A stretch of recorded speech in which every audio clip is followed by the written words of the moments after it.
Sabihin din. Yan, 40 minutes na tayo.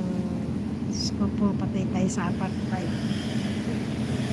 Super late. Mas maganda naman. Para hindi ako masyado. Yan yung presyo ng ano, gasolina.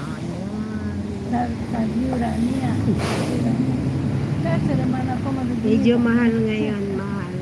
Pero alam mo pag araw ng may araw sila na sila special offer ba, may discount.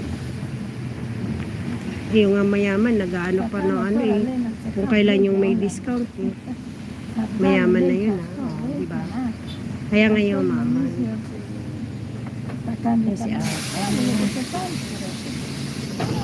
siguro mas maliwanag doon sa kabila kasi nalilinisan yung salon.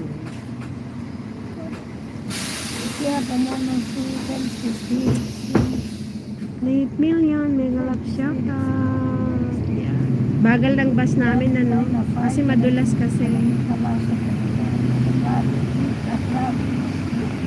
Ayan, ang daming kahoy na pinatuyo. Pang ano yan. Panggato. Lapit na tayo dumaan doon sa mga bahay na ginagawa. Yung mga building pala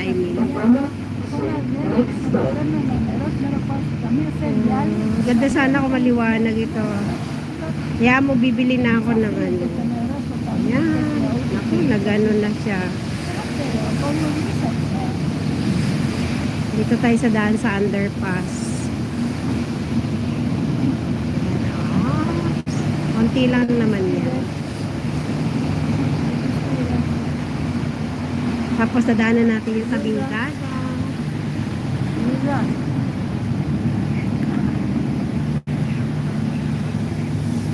Dito. Ayan. Nampo nga, baka may naliligo pa.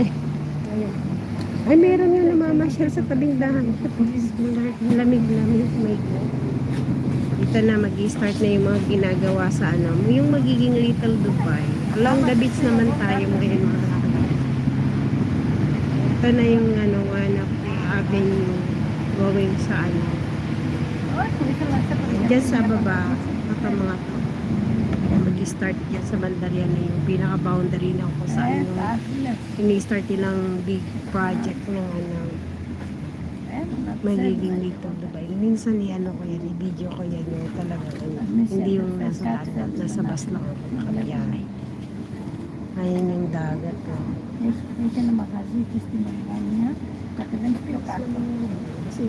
Gilinis na windshield.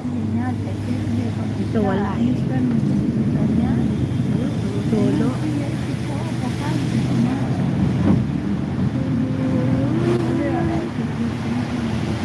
Tingnan natin kung ilang minuto hanggang dito sa part tayo na pupuntahan. 13 million may clutch siya.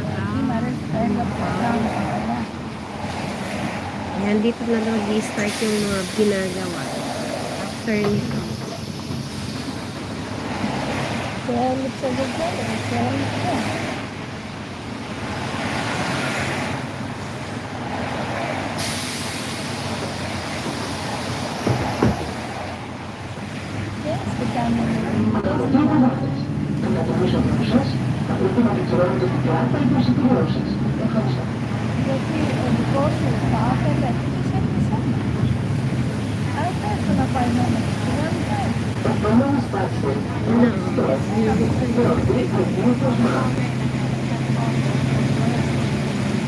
Yan na yung mga crane. Umpisa na dyan. Yan, sunod-sunod na yan. Yan yung mga ginagawang new buildings. Yan. Parang mga hotel yan. Hotel or condo, gano'n. Yan, ang dami dito. Dito yan sa way sa trabaho ko. Ayan, merong malapit naman yung tram. Ayan siya, di ba? Project nila yung New Playa, yung lumang airport. Sa kabilang side, hindi pa nila ginagawa. Dito sila nag-start. Ayan, daming crane.